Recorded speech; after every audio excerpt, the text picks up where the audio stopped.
2019 সালের 14 ফেব্রুয়ারি কাশ্মীরের পুলওয়ামায় সিআরপিএফ জওয়ানদের কনভয়ে হামলা চালায় নিষিদ্ধ ঘোষিত গোষ্ঠী জইশ-ই-মুহাম্মদ। ইসলামাবাদের সঙ্গে সশস্ত্র সংগঠনটির সংশ্লিষ্টতার অভিযোগে এর 10 দিন বাদেই পাকিস্তানের বালাকোটে ঢুকে পড়ে ভারতীয় বিমান বাহিনী। সার্জিক্যাল স্ট্রাইকের মাধ্যমে গুঁড়িয়ে দেয়া হয় গোষ্ঠীটির একাধিক ঘাঁটি। 6 বছর পর একইভাবে হামলার পরিকল্পনা করছে ভারত। সম্প্রতি এমনটাই দাবি করে প্রতিবেদন প্রকাশ করেছে ইন্ডিয়া.com।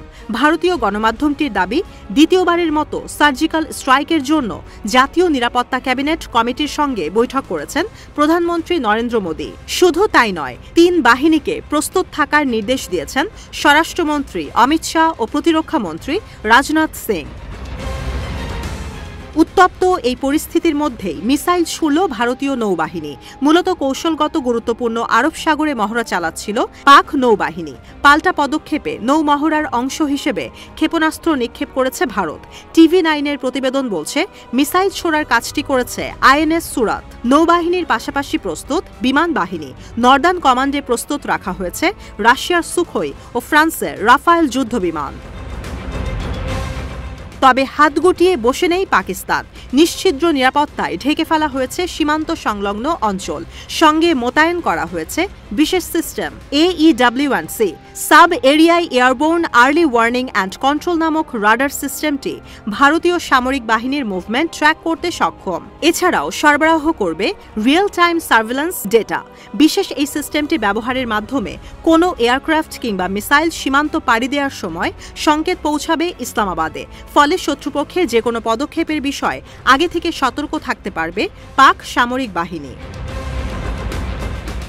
ইন্ডিয়া টুডের প্রতিবেদন বলছে, সীমান্ত লাগোয়া ঘাঁটিগুলোয় সেনা সংখ্যা বৃদ্ধি করেছে পাকিস্তান।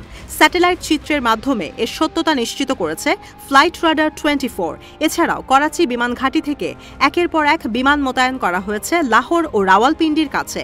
পাশাপাশি জম্মু কাশ্মীরের নিয়ন্ত্রণ রেখা লাইন অফ কন্ট্রোলে জারি করা হয়েছে হাই অ্যালার্ট। সেখানকার বাংকারগুলোয় বাড়ানো হয়েছে সেনা সংখ্যা। বৃহস্পতিবার থেকেই নিজেদের আকাশসীমায় ভারতীয় বিমান প্রবেশে নিষেধাজ্ঞা জারি করেছে পাকিস্তান।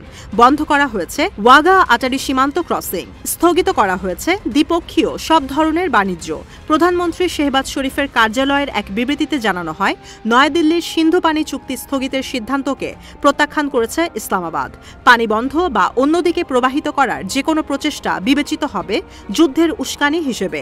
এছাড়াও জাতীয় ক্ষমতার পূর্ণ শক্তি প্রয়োগের মাধ্যমে এর প্রতিক্রিয়া জানানোর ঘোষণা দিয়েছেন পাক প্রধানমন্ত্রী।